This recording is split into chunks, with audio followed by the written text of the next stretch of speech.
President Trump announced Thursday that the U.S. will move forward with an additional 10% tariff on an additional $300 billion worth of Chinese imports. The tariffs are set to take effect on September 1st. American consumers are already paying higher costs for some goods because of tariffs imposed previously, but they may not know it. This time, analysts say the price hikes will be hard to miss because the new tariffs are aimed at clothes, footwear, toys, school supplies, and your Apple iPhone. Now, some retailers have been reticent about talking about this, but not Tim Boyle. He is the president and CEO of Columbia Sportswear, which sells a lot of the things we just talked about, clothes and shoes. He issued a statement saying this round will be, quote, a disaster for the American economy, employers, and consumers, unquote. And he's with us now. Mr. Boyle, thanks so much for talking with us. I'm happy to join you. Again, could you just describe for people how these tariffs work and what the cost will be to consumers? Because the president has insisted all along that the trade wars are easy to win and that the Chinese will be bearing the brunt of this. So could you just explain for people who do not understand this how this actually works and what costs American consumers will be paying? Certainly. Well, our categories of merchandise, which are footwear and apparel, have been heavily tariffed since the 30s, since the Hoover administration. So we're quite adept at working with them and building in the costs of those tariffs into the merchandise that we sell. So American consumers have already been paying significant taxes to the government. And some of the merchandise that we import and distribute through the United States carry duties as high as 37.5%. So the concept that somebody else is paying these duties is fallacious.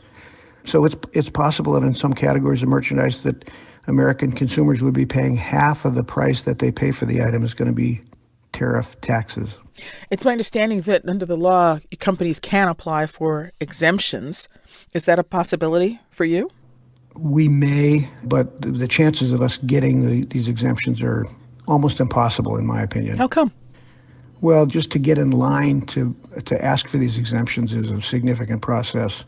On the earlier rounds of tariffs, the number of adjudicated cases was small, and the amount that were adjudicated in favor of the importer was even smaller. You also talked about in your statement that the question of uncertainty. Well, you pointed out several points. You said that footwear and apparel, like you just told us, are some of the most highly taxed products in the United States already. But you also raised the idea of the uncertainty. You said that raising tariffs creates uncertainty, which makes it difficult for American business to make investments that continue to grow the U.S. economy. Can you just talk a little bit about that? Tell me how that works.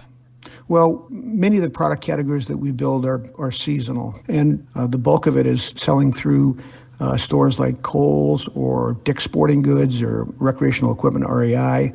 And these people buy the merchandise in advance from us, and then we build the product for it and deliver it to them. So we're in a position where we are not able to, with certainty, tell one of our customers what they're going to be paying for this merchandise. So the ability for us to design and manufacture product and have it with certainty in a certain destination is significantly hindered.